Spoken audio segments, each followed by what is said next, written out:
Abran su Biblia al libro de Isaías en el capítulo 1 y como ya todos lo tienen abierta su Biblia, vamos a orar una vez más. Padre Celestial, al abrir tu palabra, deseamos que tu Espíritu Santo nos guíe a través de ella, abra nuestros ojos, abra nuestro entendimiento, nos dé la sabiduría para recibir lo que nos toca recibir a cada uno de nosotros.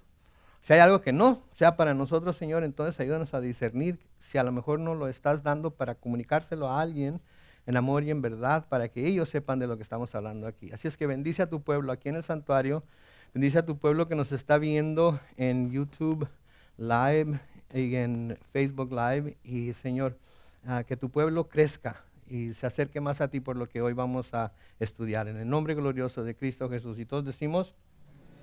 Amén, amén. Muy bien, estamos estudiando, acabamos de comenzar el libro de Isaías. La semana pasada estuvimos viendo los versículos 1 al 9 y vimos cómo el Señor acusa básicamente al pueblo de Judá de ser una nación pecadora, ¿verdad? Y le dijo cosas bastante duras, ¿verdad? Les habló acerca de cómo los bueyes y los burros conocen a su patrón, a su amo, conocen el pesebre de su amo, pero ellos no parecen entender que el Señor lo que quiere es puras cosas buenas para ellos. No parece que puedan entender que Él lo que está buscando hacer es bendecirlos. Cuando les está llamando la atención por algo es porque Él quiere que se vuelvan de sus malos caminos y quieren bendecirlo. Pero las cosas que les dijo fueron bastante duras. Hasta a mí se me hizo así como que, ay Señor, y hoy vamos a seguir un poquito. Alguien que vio nuestro estudio en YouTube puso este comentario en el estudio. Es que no es mi comentario, es el comentario de esta persona. Y después de ver el video, puso ahí como comentario: gloria a Dios por su palabra. Es como espada y es espíritu. ¿Y cuán verdadero es eso? Qué bárbaro. Gloria a Dios por su palabra, porque es como espada, pero también es espíritu. ¿Sí? Y depende de lo que estamos leyendo y depende cómo tomamos lo que estamos leyendo y cómo tomamos lo que se nos está predicando. Porque todo lo que la palabra dice, yo creo que podemos estar de acuerdo, todo lo que la palabra dice es bueno. Si nada de lo que la palabra dice es malo. Y cuando el Señor trata de exhortar a su pueblo por medio de la palabra a hacer ciertas cosas y a dejar de hacer otras, no es para el mal de su pueblo, ¿verdad?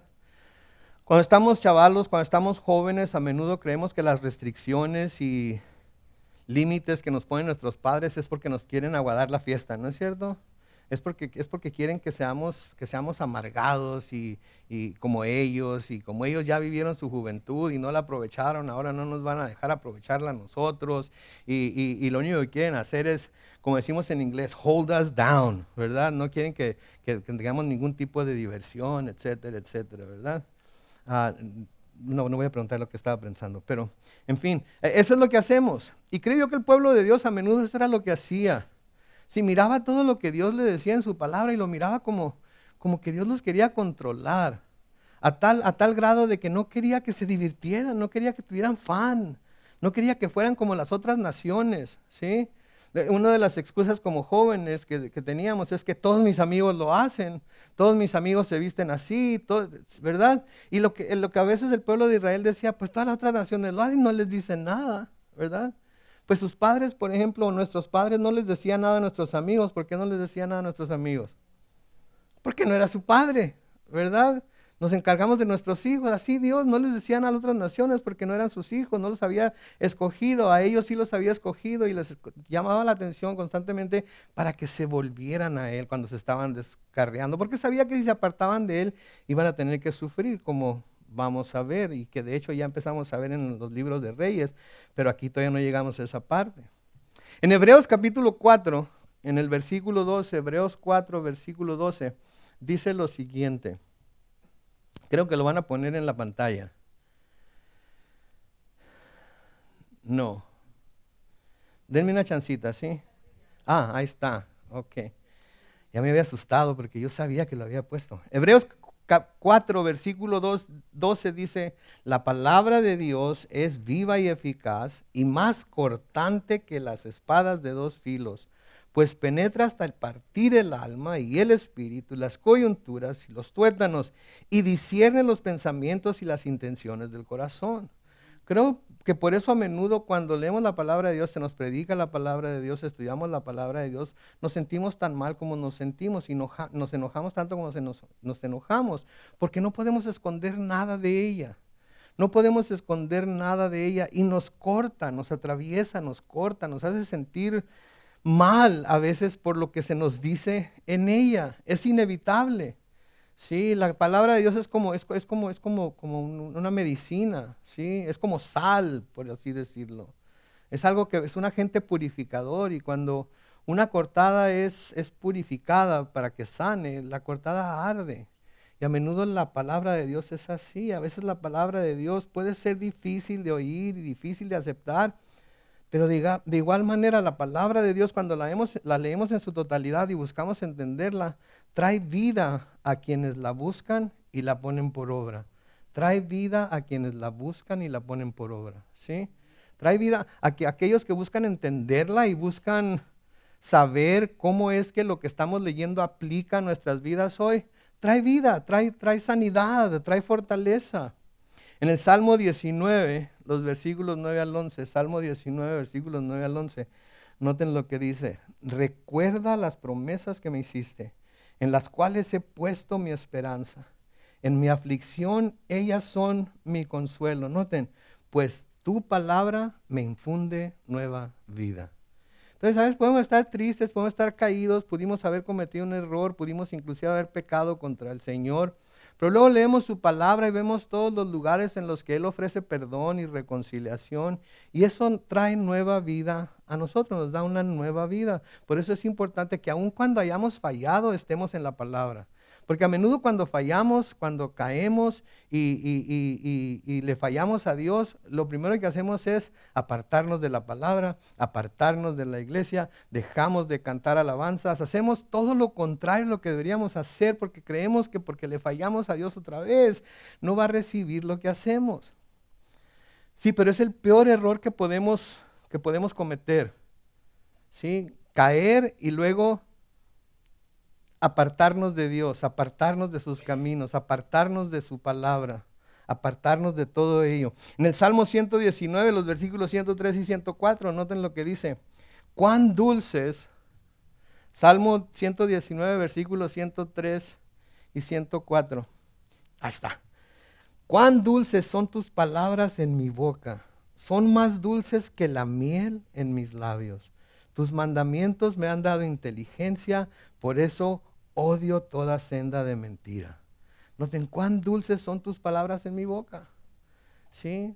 La palabra de Dios se nos dice en la misma palabra que es como miel. A veces cuando la pasamos y nos llega al estómago, llega y se siente amarga, precisamente porque está haciendo un trabajo en nosotros. Pero es como miel. Jeremías nos dice en Jeremías 15:16. Jeremías 15:16. Y ya, ok. Jeremías 15:16, Señor, Dios de los ejércitos, cuando hallé tus palabras, literalmente, ¿qué dice ahí? Las devoré. Tus palabras son el gozo y la alegría de mi corazón, porque tu nombre ha sido invocado sobre mí. Entonces, cuando hallé tus palabras, literalmente las devoré, me las comí. Porque en tu palabra encuentro gozo, en tu palabra encuentro alegría de mi corazón, porque tu nombre ha sido invocado sobre mí. Sí, entonces es importante que aunque a veces tengamos que ver palabras como las palabras que estamos leyendo en Isaías ahorita, que no dejemos de leer la palabra, porque tarde o temprano llegamos a las palabras de ánimo que el mismo Señor ha puesto en lo que estamos leyendo, como ahorita vamos a ver en Isaías.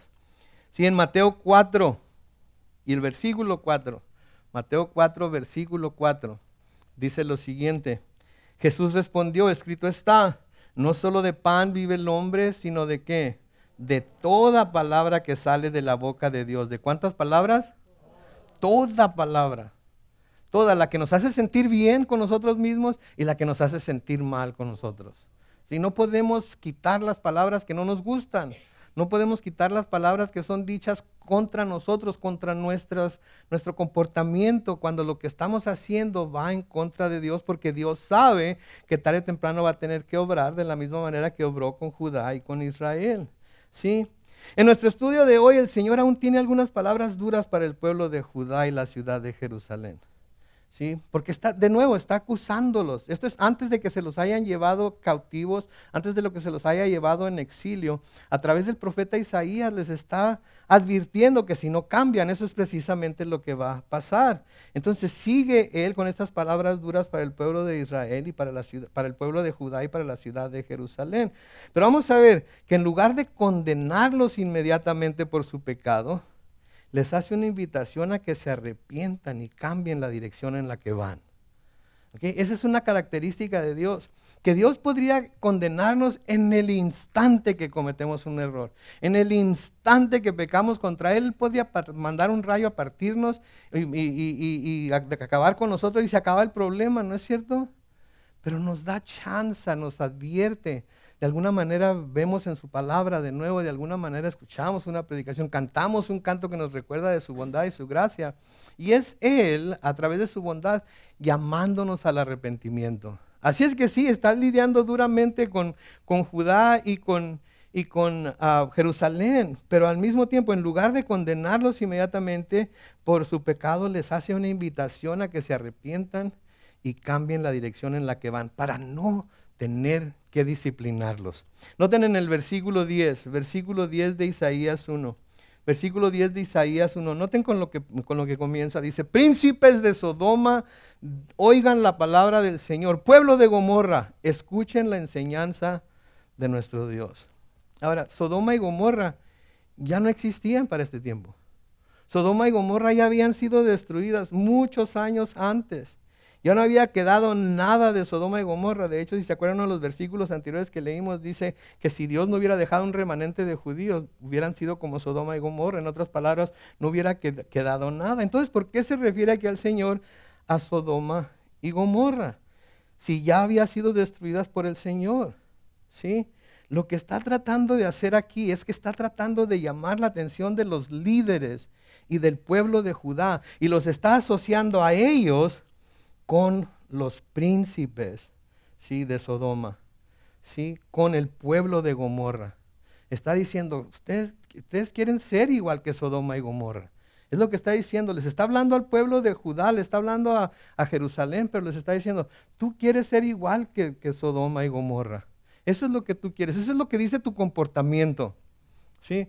Me acuerdo cuando estaba otra vez chaval, todavía me acuerdo, ¿okay? Ese es un milagro en sí, pero todavía me acuerdo, tenía un amigo que le vamos a poner Armando, nomás, todos los nombres usados en este relato son falsos, ¿ok?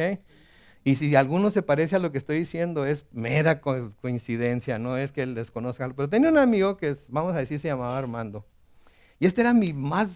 Qué bárbaro, para donde quiera que andaba con él, y mi mamá sabía que si me tenía que buscar con Armando, en la casa de Armando, buscaba a Armando y me encontraba a mí.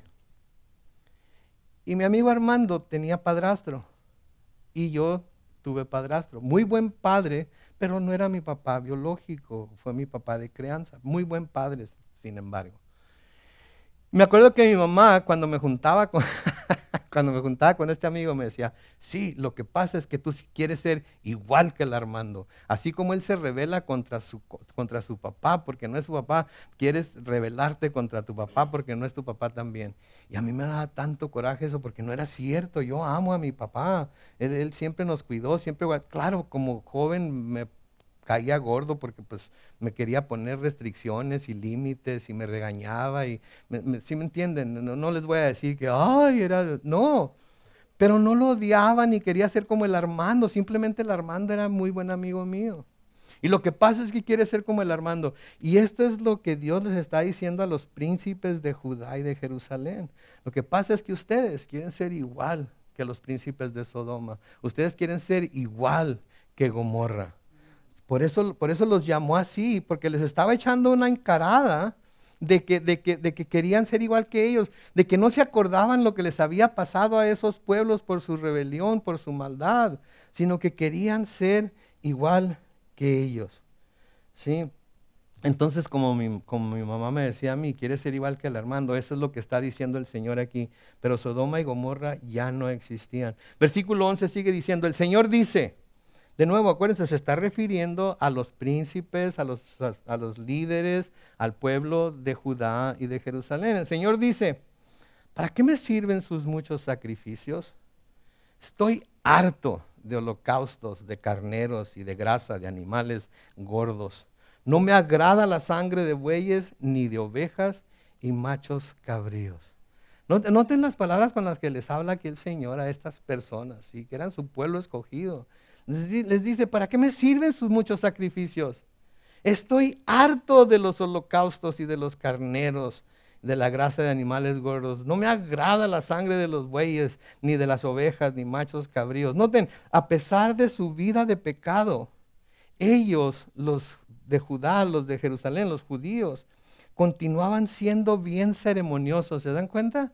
Vivían una vida de pecado, vivían una vida de ¿cómo le podemos decir? De desobediencia, ¿sí? Pero de todas maneras eran bien ceremoniosos, eran bien religiosos. Aun cuando en su vida personal eran un desastre, de todas maneras iban y llevaban holocaustos, de todas maneras iban y llevaban sacrificios, de todas maneras iban y sacrificaban engordaban animales para llevárselos y presentárselos al Señor, degollaban a los bueyes y le presentaban la sangre de las ovejas. Y dice, me tienen harto con tanta cosa. Porque eso es lo que hace la religiosidad con Dios. La religiosidad es un intento del hombre de alguna manera apaciguar la ira de Dios. De alguna manera darle algo a Dios para que Dios no lo vaya a castigar, para que Dios no le vaya a hacer algo malo, para que Dios no vaya a tener que corregirlo. Sí, entonces esto era lo que estas personas estaban haciendo. Estaban portándose como el mismo diablo, pero bien religiosos, puntualitos a la iglesia, fieles con sus sacrificios, fieles con sus diezmos, ¿sí? Fieles en servir. Pero su vida era y lo que Dios está diciendo aquí, ¿saben qué?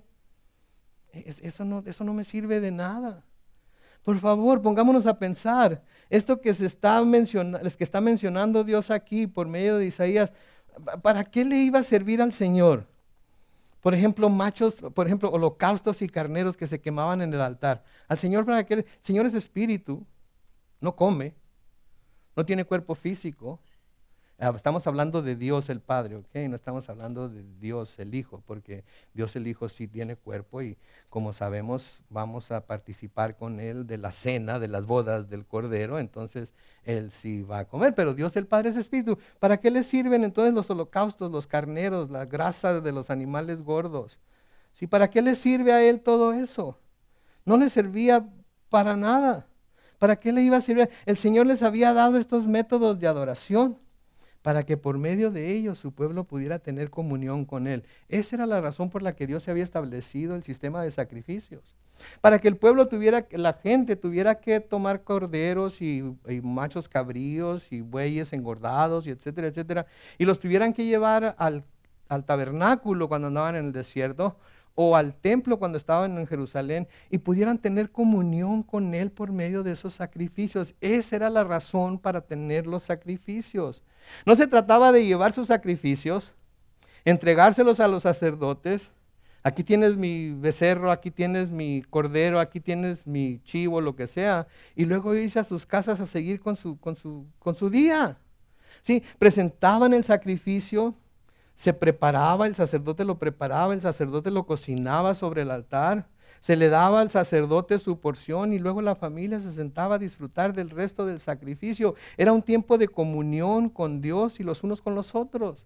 No era simplemente el derramar sangre, había un propósito en ello. Dios sabía que estas personas, por ser seres humanos, iban a necesitar algo tangible para saber que estaban en la presencia de Dios, y usaba los sacrificios, aparte de que eran una imagen de lo que un día Jesucristo iba a hacer en la cruz por nosotros. Sí, porque la sangre de machos cabríos y corderos no iba a servir para quitar el pecado de la humanidad, se necesitaba la sangre del Cordero de Dios que quita el pecado del mundo. Pero el sistema de sacrificios se estableció para que el pueblo pudiera tener comunión con Dios. Sí, es como por ejemplo en nuestros tiempos. Es como si nosotros viniéramos a la iglesia, entráramos, depositáramos nuestra ofrenda en el alfolí, por así llamarlo, y como ya cumplimos con la ofrenda, nos vamos a casa a seguir con nuestras actividades del día. ¿Es eso lo que venimos a la iglesia? ¿Cómo se miraría eso? Qué suave, ¿no? Hay iglesias en las que la gente llega, se arrodilla o se hace algunas señales, ¿verdad? Y se moja las manos y se lo pone el agua en la frente o lo que sea, prende una veladora o algo y hace sus cosas religiosas y luego ¿qué hace? Sale y se va a vivir como antes, no hay ningún cambio. Eso no es lo que la iglesia es, ¿sí? Venimos a la iglesia, venimos a presentar nuestros sacrificios, nuestras ofrendas, sí, pero también venimos a luego juntos acercarnos a la presencia de Dios con oraciones, con cantos, en el estudio de su palabra, ¿sí? Más que los sacrificios, Él desea que nos presentemos nosotros mismos como sacrificios delante de Él. Eso era lo que Él quería de su pueblo y eso era lo que su pueblo se había olvidado. Hacían lo que hacían como deber religioso, de nuevo hacían lo que hacían para tratar de apaciguar la ira de Dios, siendo que nada de lo que hacían estaba apaciguando la ira de Dios, al contrario, estaba haciendo que Dios se airara más todavía. Por eso Pablo nos dice en Romanos 12, en el versículo 1, Romanos 12, versículo 1, así que hermanos, yo les ruego, por las misericordias de Dios, que se presenten ustedes mismos, que se presenten ¿quiénes? Ustedes mismos como un sacrificio vivo, santo y agradable a Dios. Así es como se debe adorar a Dios. Entonces cuando venimos a la iglesia, venimos preparados para presentarnos como un sacrificio vivo a Dios. Nosotros debemos ser el sacrificio. La ofrenda, claro, los cantos, claro, las oraciones, desde luego que sí. Pero nosotros somos los que primero debemos subirnos al altar y decir, Señor, aquí estoy. Estoy para ofrecerme yo a ti. Estoy para hacer tu voluntad. Estoy para hacer lo que a ti te agrade. ¿Sí? Y para tener comunión contigo y luego con mis hermanos y hermanas. ¿Sí? Esa es la razón por la que estamos aquí. ¿Sí? Para tener todos comunión con Dios por medio de todo lo que hacemos. Pero luego también comunión el uno con el otro y comernos un par de cochitos con café y unas conchitas, ¿verdad? Sí, no tiene nada de malo. Sí, para eso lo traemos, para eso lo ponemos, para que todos convivamos los unos con los otros, comiéndonos un panecito. Sí, todo eso es parte de la experiencia del cristiano, como debió haber sido parte de la experiencia de los judíos también. Pero cambiaron todo eso de la comunión los unos con los otros y con Dios por presentar un servicio religioso. Pero también, noten, el Señor quería que estos sacrificios de parte de su pueblo vinieran de un pueblo obediente, que cumpliera con sus mandamientos y estatutos. ¿De qué sirve que hagamos todo lo que hacemos y luego nos vamos de aquí y vivimos una vida en la que los mandamientos de Dios ni siquiera registran? En la que la ley de Dios, los preceptos que Dios nos presenta en su palabra, ni siquiera se registran en nuestra vida. Es más, nos vamos de aquí, todo lo que hablamos, todo lo que oímos, todo lo que discutimos, nos entra por un oído y... ¿Sí? Entonces, lo que el Señor quería era, sí quería los sacrificios, sí quería las ofrendas, sí quería todo esto de parte de su pueblo, pero quería que fueran cumplidos por un pueblo obediente a sus mandamientos y a sus estatutos. No de parte de un pueblo desobediente que solo traía sus sacrificios, de nuevo, por obligación o para tratar de apaciguarlo. Porque si esa es la motivación por la cual se traen los sacrificios a Dios, aun cuando estos sean los mejores sacrificios que podamos traer, ¿saben de qué nos sirven? De nada. De nada. Por eso el Señor les está diciendo, quédense con ellos. Es lo que está diciendo ahí, quédense. No me los traigan. Quédense, ya me tienen hasta la coronilla, decía mi mamá. Ya me tienen hasta el copete. ¿Para qué me los traen? No sirve de nada si cuando me los traen, me los presentan y luego se salen de aquí, se portan como si no hubiera Dios. Se portan como si no me conocieran. Me tratan como si fuera un extraño. Lo siento que tenga que hablar de mis papás, pero mis papás, qué bárbaro. Mi papá me decía, Lo que pasa es que tú me ves como un cero a la izquierda. ¿Cuánto vale un cero a la izquierda? Y me imagino a Dios aquí diciendo, ¿saben qué, judíos? Me presentan todas estas cosas, me dan todos estos servicios, me dan todos estos holocaustos y sacrificios. Pero la verdad es que me ven como un cero a la izquierda. Porque si no me vieran como un cero a la izquierda, harían lo que les digo. Me obedecerían, porque la obediencia es mejor que el sacrificio. ¿Sí? ¿Se acuerdan cuando el Señor manda a Saúl a matar a los amalecitas, acabar con todos los hombres, mujeres, etcétera, animales y todo eso? Y Saúl decide que no va a matar a Amalek, que era el rey, y que se va a quedar con lo mejor de los animales y todo eso para presentar un sacrificio a Dios. ¿Se acuerdan que viene Samuel y escucha el balido de las ovejas, escucha las vacas haciendo ruido, y etcétera, etcétera? Y viene y le dice a Saúl, oye, ¿qué pasó? ¿Qué onda? Digo, Samuel no dijo qué onda, ¿verdad? Pero, ¿qué pasó? ¿Qué no te dijo Dios que acabaras con todos? Sí, ya lo hice. Hombre, ¿y qué es ese balido de ovejas que oigo? ¿Qué es todo ese ruido que... Oh, ¿se acuerdan lo que Saúl le dijo a Samuel? Primera de Samuel capítulo 15, comenzando con el versículo 21. Primera de Samuel 15, comenzando con el versículo 21. ¿Qué le dice? Fue el pueblo quien tomó lo mejor de las ovejas y las vacas. Noten que hace énfasis en que tomó lo mejor. Es lo mejor de las ovejas y las vacas, lo que debió haber sido destruido primero para ofrecer sacrificios al Señor tu Dios en Gilgal. Samuel le contestó en el versículo 22, ¿y crees que al Señor le gustan tus holocaustos y ofrendas más que la obediencia a sus palabras? Entiende que obedecer al Señor es mejor que ofrecerle sacrificios y que escucharlo con atención es mejor que ofrecerle la grasa de los carneros. Ser rebelde, dice el versículo 23, es lo mismo que practicar la adivinación o la hechicería o la brujería.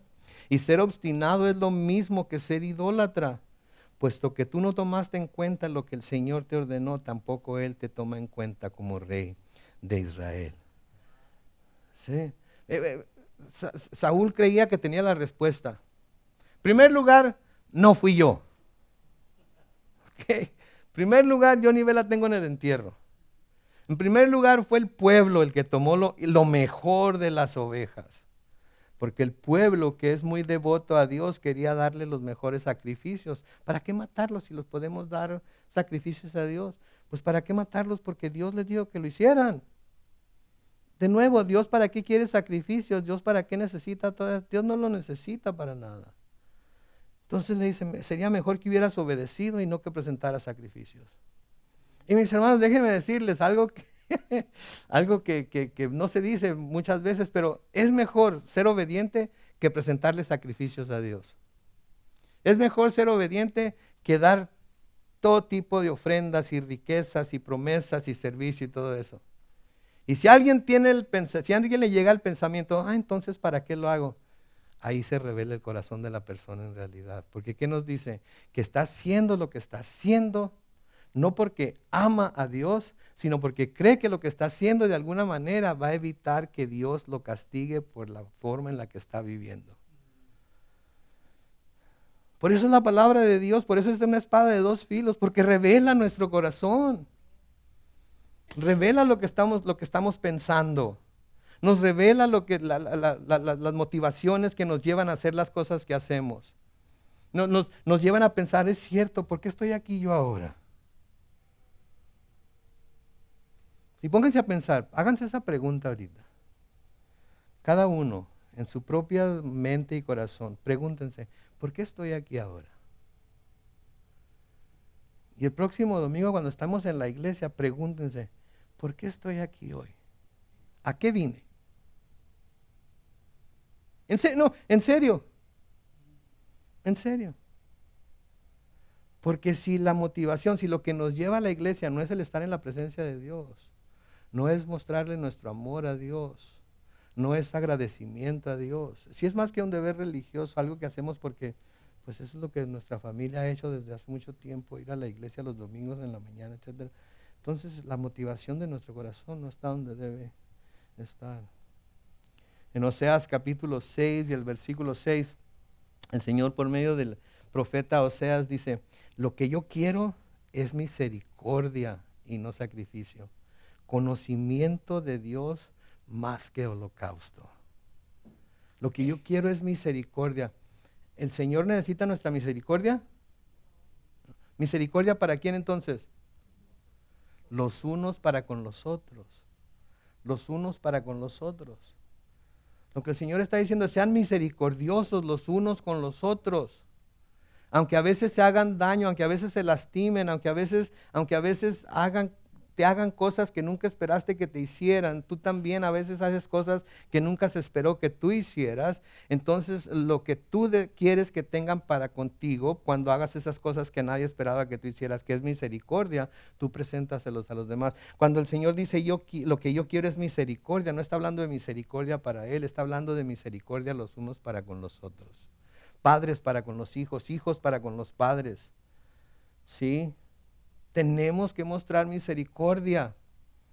Si estamos todos enchilados por algo que alguien nos hizo y no estamos dispuestos a mostrarle misericordia, no importa qué tan grande y qué tan bueno sea el sacrificio que le traemos al Señor, ¿de qué nos sirve?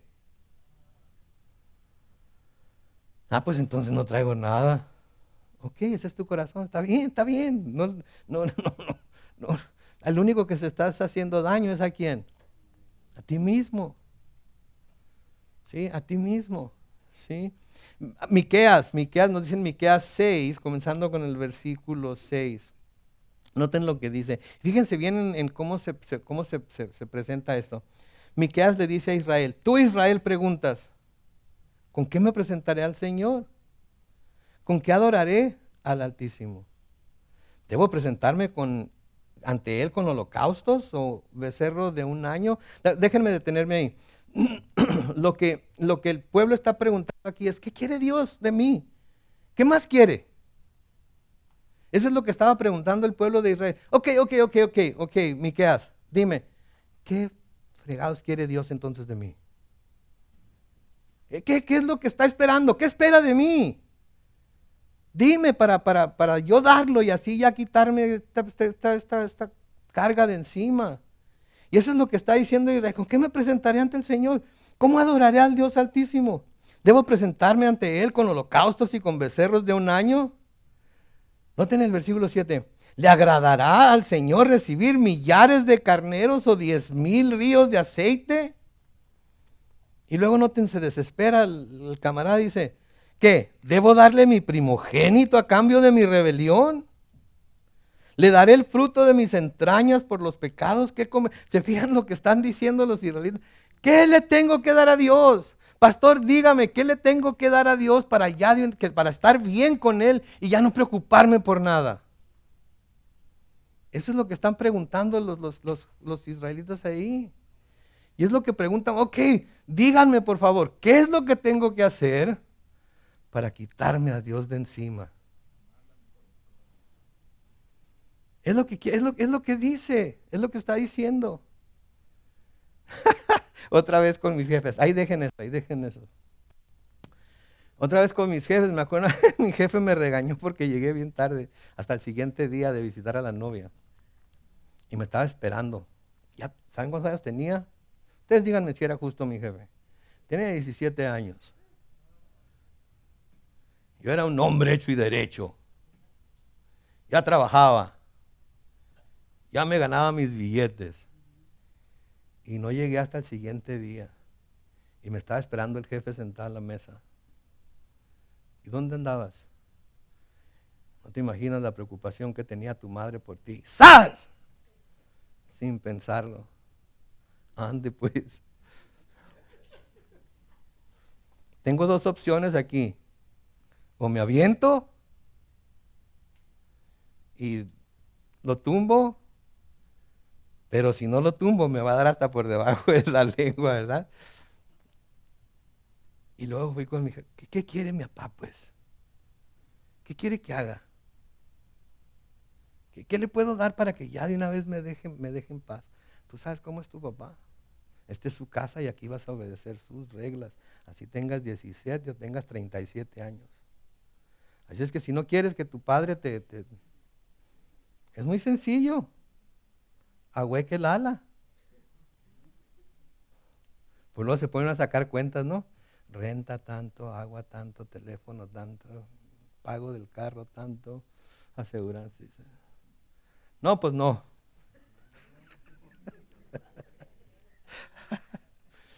Y así estaban los judíos aquí. ¿Con qué quieren? Pues, ¿qué quiere Dios? Pues, ¿qué quiere Dios de mí? Díganme por favor lo que quiere Dios de una vez por todas para dárselo, así sea mi primogénito, así sea el fruto de... Díganme, se lo voy a dar para que ya. En el versículo 8 dice, hombre, el Señor te ha dado a conocer lo que es bueno y lo que Él espera de ti. Y que no es otra cosa que hacer justicia, amar la misericordia y humillarte ante tu Dios. Hacer justicia, hacer lo justo, hacer lo correcto. No más allá de lo correcto, lo que es correcto, lo que su palabra dice que es lo correcto. ¿Sí? No más de eso. ¿Sí? Conoce lo que es bueno. ¿Sí? Haz justicia. Ama la misericordia, pero no para ti, sino la misericordia que debes dar a los demás. Y compórtate humildemente delante de Dios porque Él es Dios y tú no eres. Es todo. ¿Se les hace difícil? ¿Se ve difícil? No, es todo. Y eso va a producir todo lo demás, sacrificios, holocaustos, etcétera, etcétera, etcétera. Y van a ser agradables a Dios porque el fundamento va a estar puesto ahí. Justicia, misericordia y humildad delante de Dios. Entonces cuando venimos a Dios con nuestros holocaustos y sacrificios, no venimos todos orgullosos por lo que traemos, venimos agradecidos porque tenemos algo que traer para entregarle a Él. ¿Sí? Lo que sea, la cantidad, lo que sea, eso va a ser entre Dios y uno, no y Él se complace en eso. En el Nuevo Testamento, el Señor Jesús, hablándole a los fariseos y a los escribas, noten lo que les dice en Mateo 23, 23. Mateo 23, 23 dice, ay de ustedes, escribas y fariseos. Y luego con mucho amor, estoy seguro, les dijo, hipócritas.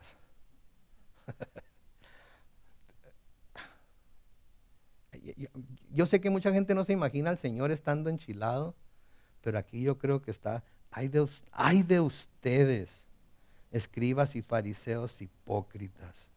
Y luego noten lo que les dice, porque pagan el diezmo de la menta, del eneldo y del comino, y soslayan o hacen a un lado, evitan o se olvidan de lo más importante de la ley, que es que la justicia, la misericordia y la fe. Y luego noten al final del versículo lo que dice, es necesario que hagan esto, pero sin dejar de hacer aquello. Es necesario que hagan esto, la justicia, la misericordia y la fe, pero sin dejar de hacer aquello, el diezmar la menta, el diezmar el eneldo, el diezmar el comino. Las cosas van de la mano, las dos cosas. Van de la mano las dos cosas. No podemos olvidarnos de uno ni de lo otro. El Señor está poniendo en el mismo plano de importancia estas cosas. Y nosotros debemos de tomarla como la palabra de Dios dice. Debemos de tomar las cosas como la palabra de Dios dice. Entonces, a lo que Dios le pone importancia, nosotros debemos ponerle importancia. ¿Sí? Y tenemos que verlo como que es algo que Dios está mandando. Y entonces tenemos que someternos a ello. ¿Sí? No anda tratando de buscarle alguna salida falsa a lo que Dios claramente está diciendo. Sí, Judá pensó que la manera de congraciarse con Dios eran ceremonias religiosas. En su versión, era su versión antigua de asistencia a la iglesia. Ya, unos cuantos billetes en la ofrenda. Servir aquí y allá de vez en cuando, pero su corazón no estaba cambiado, no era un corazón humilde, no era un corazón rendido para el Señor. No hacía, todo lo que hacía no hacía ninguna diferencia. Y mis hermanos, sin el corazón correcto, Dios odiaba sus ceremonias religiosas y sus servicios. ¿Qué nos muestra esto? ¿Qué nos muestra esto?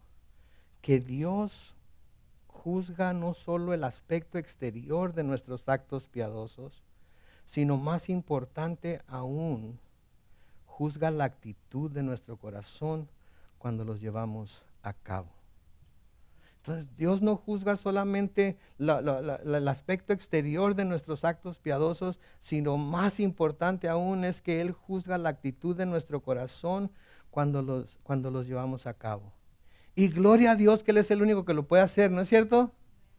Porque ninguno de nosotros puede juzgar a nadie en cuanto a la actitud de corazón que tenga cuando hace lo que hace. Yo no puedo ver sus corazones ni ustedes pueden ver el mío. Pero Dios sí lo puede ver. Y Dios sabe por qué hacemos lo que hacemos, por qué damos lo que damos, por qué no hacemos lo que no hacemos. Dios lo sabe. Sí, podemos escondernos nosotros de nosotros mismos. Somos buenos a veces para escondernos nosotros de nosotros mismos, ¿no es cierto? Pero no nos podemos esconder de Dios. Pablo les dice a los corintios en 1 Corintios capítulo 4 y el versículo 5, así que no juzguen ustedes nada antes de tiempo, hasta que venga el Señor, el cual sacará, noten por favor esto, el cual sacará a la luz lo que esté escondido y pondrá al descubierto las intenciones de los corazones. Entonces Dios le dará a cada uno la alabanza que merezca. El Señor va a poner todo al descubierto. El Señor no, Él puede ver. Ahora, piensen en esto, el Señor no va a agarrar a toda la raza, ¿verdad? No nos va a poner, ok, Calvary Chapel Santiago en español, vénganse todos para acá, párense aquí, los voy a llamar uno por uno, les voy a decir que todo lo bueno y lo malo que hicieron. No. Es entre Él y nosotros. Es entre Él y nosotros. Él no nos va a poner en evidencia delante de todo el mundo. ¿Sí? Él no nos va a poner en evidencia, Él va a hablar con nosotros uno a uno. ¿Sí? Y nos va a decir, ¿te acuerdas de esto? Pues mira, esto es lo que había en tu corazón de verdad. ¿Cómo la ves? Todavía otra oportunidad más para arrepentirse y para volverse a Él. Versículo 12 de Isaías 1, noten lo que sigue diciendo ahí. Cuando ustedes vienen a presentarse ante mí, ¿quién les pide que traigan esto? ¿O que pisoteen mis atrios? No me traigan más, por favor noten las palabras que está usando aquí el Señor, ¿ok? No me traigan más ofrendas inútiles. El incienso me repugna. No soporto la luna nueva, ni el día de reposo, ni las reuniones que convocan. Sus fiestas solemnes son inicuas. Mi alma aborrece sus lunas nuevas y sus fiestas solemnes son para mí una carga insoportable. Wow. ¿Sí? ¿Quién les pide que traigan esto? Él les había pedido que trajeran los sacrificios, no es cierto que trajeran los holocaustos, pero que los trajeran con un corazón correcto. Ahora no lo están trayendo con un corazón correcto. Sí, luego de nuevo les dice, no me traigan sus ofrendas inútiles. Y luego noten que les dice, convocan a sus fiestas, no las fiestas del Señor.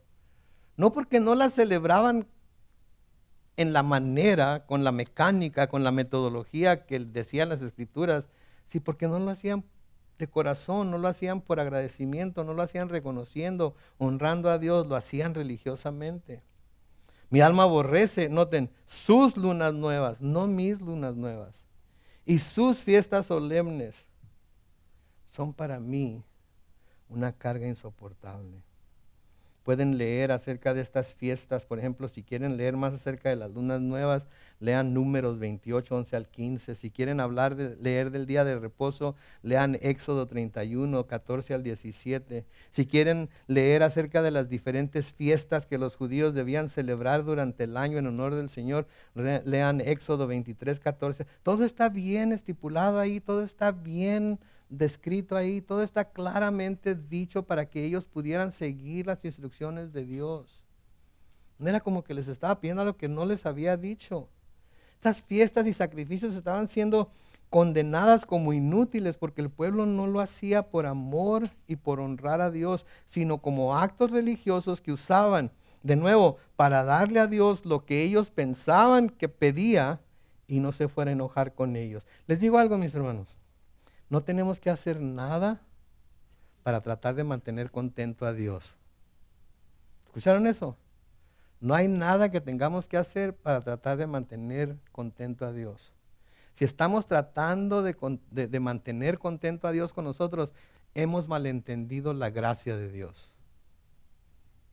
Hemos malentendido la gracia de Dios. ¿Qué puedo hacer por aquel que ya lo dio todo por mí? ¿Sí? Pastor, pero tenemos que comportarnos bien, ¿no? Tenemos que ser buenos cristianos, tenemos que... ¿Saben qué? Eso viene de una manera natural cuando se vive para Dios, en Dios y por Dios. No nos tenemos que esforzar. Pero si constantemente nos estamos esforzando para no hacer enojar a Dios, o para que no me vaya a agarrar a coscorrones, o más vale que vaya a la iglesia porque si no me va a castigar, o más vale que dé esto o aquello porque si no, no voy a estar bien con Él, estamos haciéndolo mal.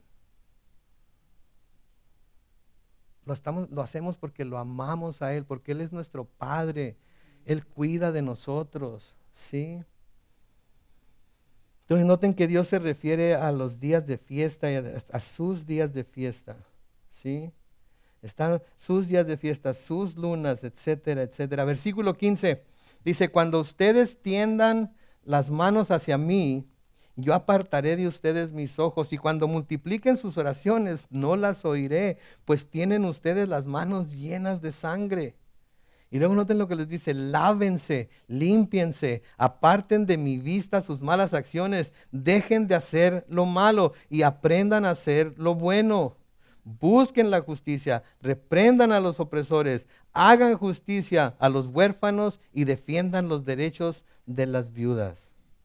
Dios no podía ver con favor divino a gente que tenía sus manos extendidas a Él en oración, ¿sí? Cuando esas manos estaban oprimiendo a otros o permitiendo que otros fueran oprimidos sin hacer nada por ellos. Están levantando sus manos a Dios, extendiendo sus manos a Dios en oración, en adoración, como muchas veces lo hacemos nosotros. Pero si nuestras manos están llenas de sangre, por así decirlo, si están llenas de iniquidad, si están llenas de malas obras, por así decirlo, ¿qué le estamos levantando a Dios? Por eso primero tiene que haber arrepentimiento, como Isaías en el capítulo 6, cuando estaba delante de la presencia de Dios y se tuvo que tomar carbón del altar para tocarle los labios. ¿Y qué fue qué hizo Isaías? Cayó de rodillas y dijo, soy hombre muerto. ¿Por qué? Porque soy hombre de labios inicuos y vivo entre un pueblo de labios inicuos.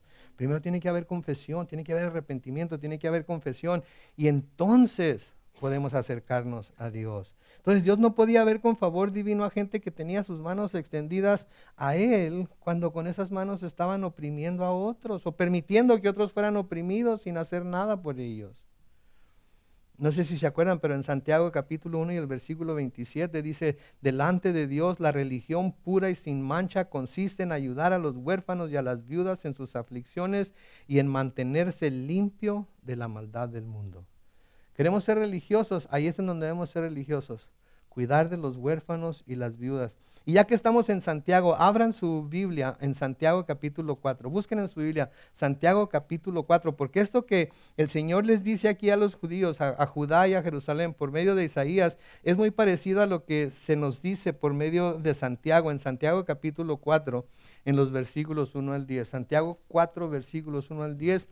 Noten lo que dice ahí. ¿De dónde vienen las guerras y las peleas entre ustedes? ¿Acaso no vienen de sus pasiones, las cuales luchan dentro de ustedes mismos? Si ustedes desean algo y no lo obtienen, entonces matan.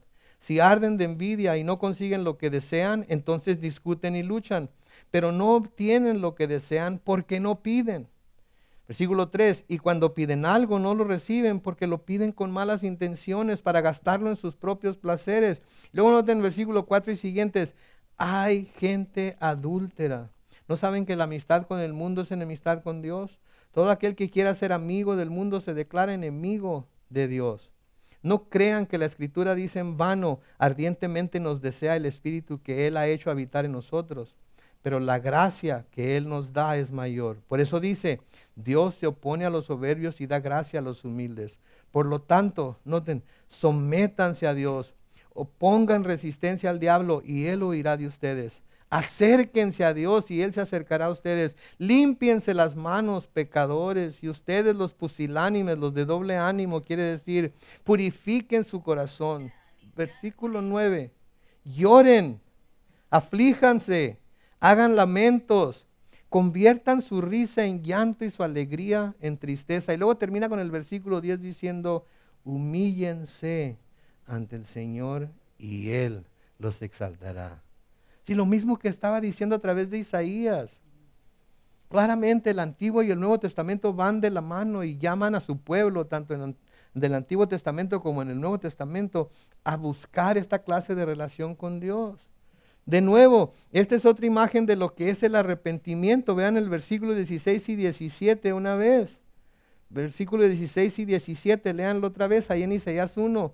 Lávense, límpiense, aparten de mi vista sus malas acciones, dejen de hacer lo malo y aprendan a hacer lo bueno. Busquen la justicia, reprendan a los opresores, hagan justicia a los huérfanos y defiendan los derechos de las viudas. Es un llamado de nuevo al arrepentimiento. En otras palabras, hagan lo opuesto a lo que están haciendo ahorita.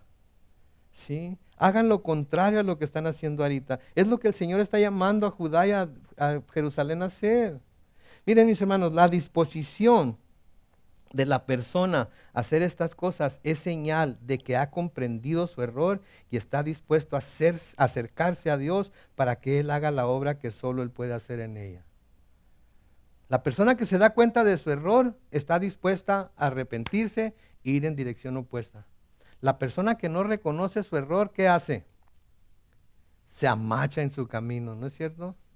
A mí nadie me va a mover de aquí. Yo estoy en lo correcto y nadie me va a hacer que cambie. Así nací, así me voy a morir. No soy monedita de oro para caerle bien a todos.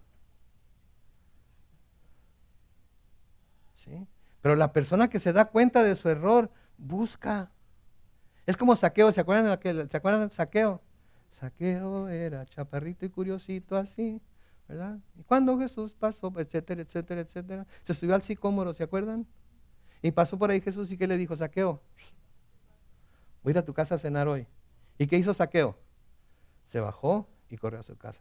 Y luego se dieron cuenta de que Jesús había entrado en su casa. Y se nos dice ahí en Lucas 19 que todos al ver que entró en su casa murmuraban y decían que Jesús había entrado en la casa de un pecador. Pero Zaqueo había oído la predicación de Jesús.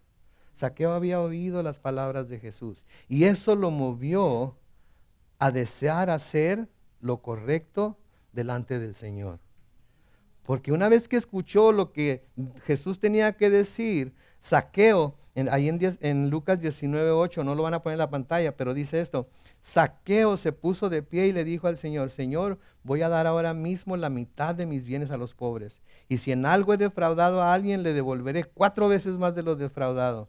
Y luego noten lo que dice Jesús en el versículo 9. Jesús le dijo, hoy ha llegado la salvación a esta casa, pues este hombre también es hijo de Abraham, porque el Hijo del Hombre vino a buscar y a salvar lo que se había perdido. Entonces Zaqueo escuchó las palabras del Señor, sabía que lo que estaba haciendo estaba equivocado, estaba mal, y ¿qué hizo? Inmediatamente decidió hacer lo bueno, decidió hacer lo correcto, devolver todo lo que se hubiera robado, darle 4 veces más a aquellos que hubiera dañado. ¿Sí? No se puso a pensar, pues el fulano y sutano sí merece que se los devuelva, pero perengano y mangano, este camarada siempre me ha visto. No, se da uno cuenta del error y está dispuesto inmediatamente a dar la vuelta de 180 grados e ir en dirección opuesta. Ese es el verdadero arrepentimiento. ¿Sí? Ese es el verdadero arrepentimiento. Y luego noten, todavía más, en el versículo 18, ya me lo terminamos, de Isaías 1, el Señor dice, vengan ahora y pongamos las cosas en claro. Si sus pecados fueran como la grana, se pondrán blancos como la nieve. Si son rojos como el carmesí, se pondrán blancos como la lana.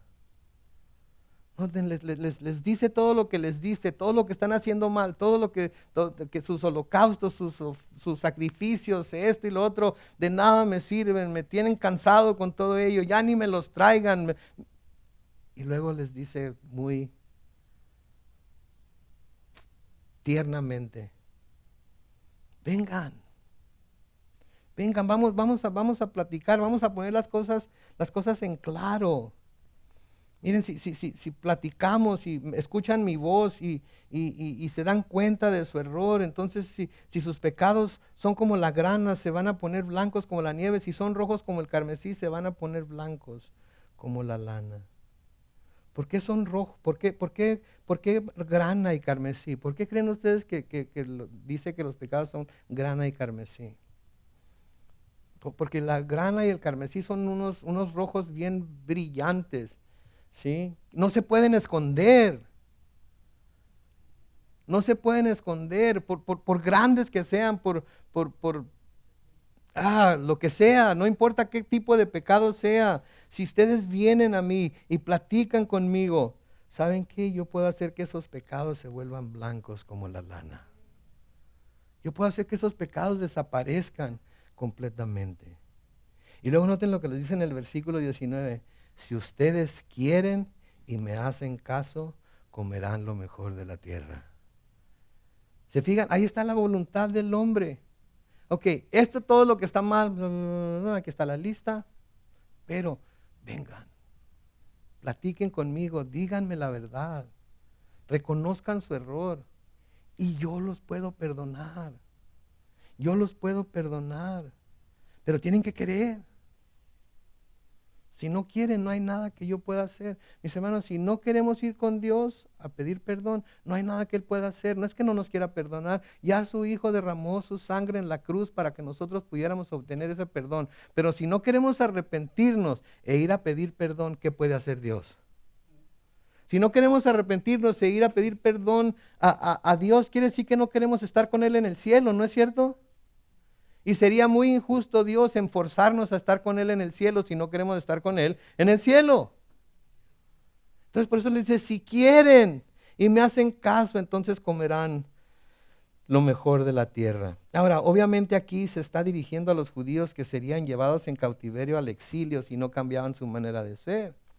Pero lo podemos aplicar a nuestra vida en el sentido de que si vivimos nuestra vida en obediencia a Dios, las cosas nos irán mejor que si lo desobedecemos.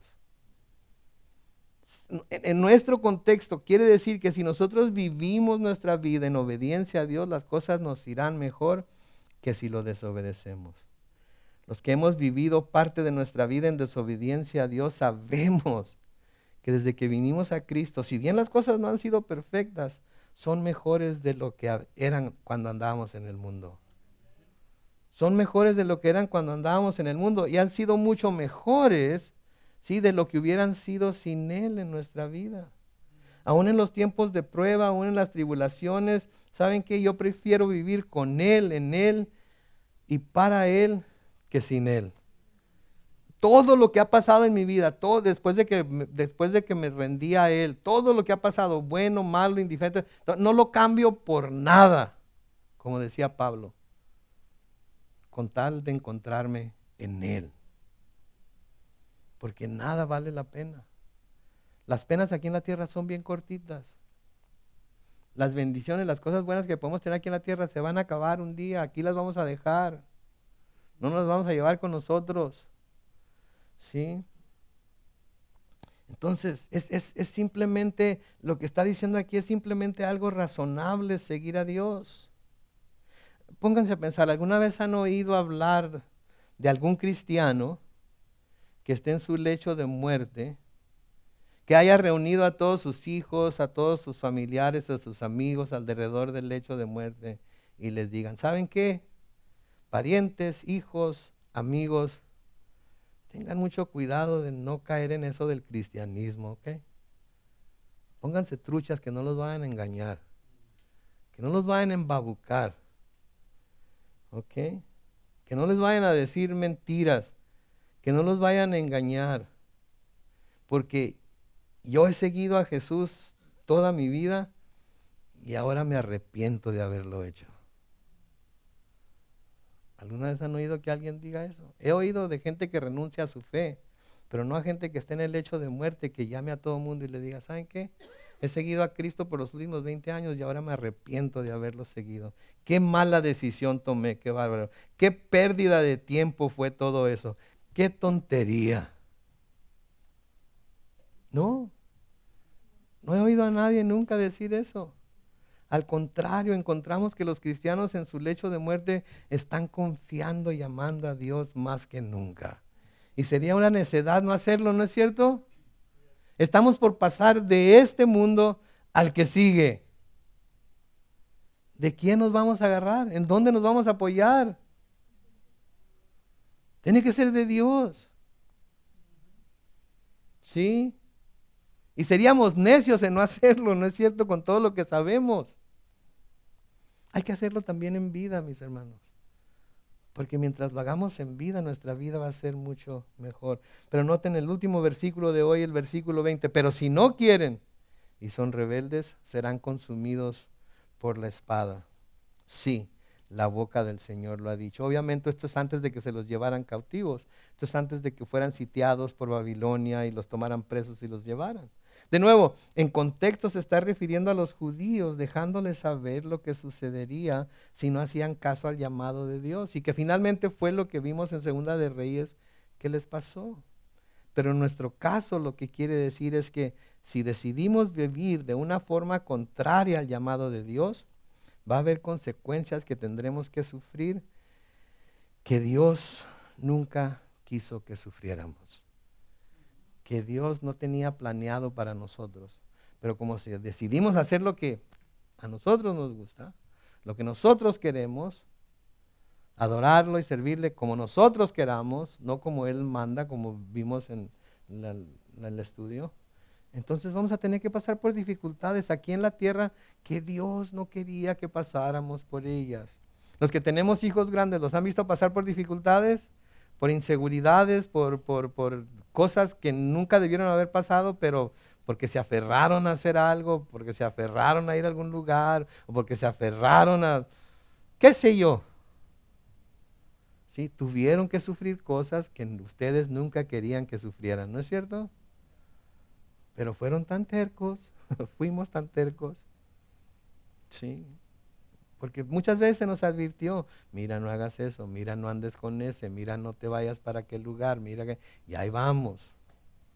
Si les contara las cosas que alguna vez hice por andar con la bola que mis padres me decían que no anduviera, se iban a sorprender. Iban a decir, es un milagro que este camarada esté donde está ahorita. Sí, es un milagro.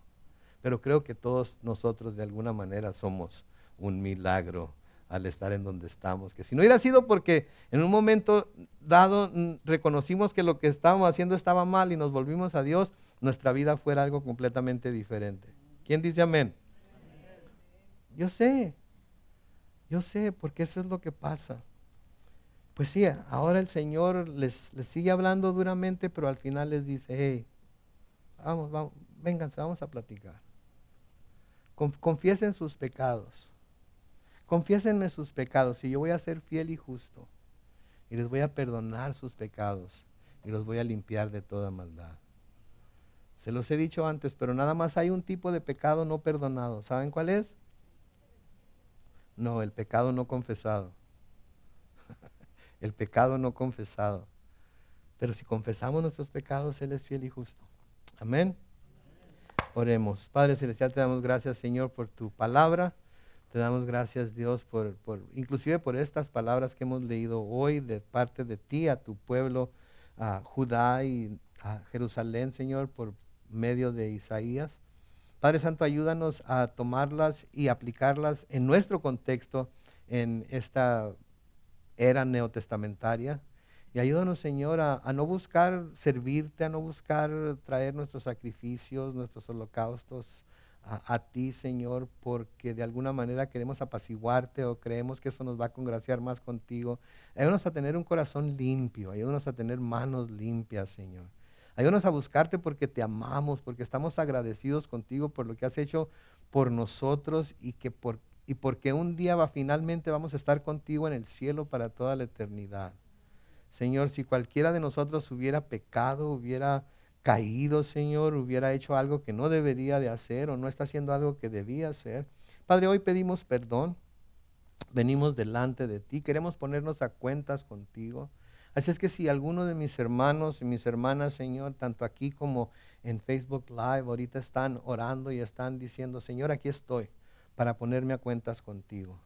Esto es lo que hoy descubrí que estoy haciendo que no debería hacer y como Zaqueo estoy dispuesto ahorita mismo a corregir lo que estoy haciendo mal. No por ninguna otra razón más que el hecho de que tú enviaste a tu Hijo a la tierra a morir por mí en la cruz y así poder hacer mis pecados tan rojos como la grana y tan rojos como el carmesí que eran, tan blancos como la nieve, blancos como blanca lana, Señor. Gracias porque tenemos esa promesa de parte tuya. Ayúdanos, Dios, a aprovecharnos de ella y ayúdanos, Padre Santo, a vivir en, por y para ti el resto de nuestras vidas. En el nombre de Cristo Jesús. Y todos decimos, amén y amén.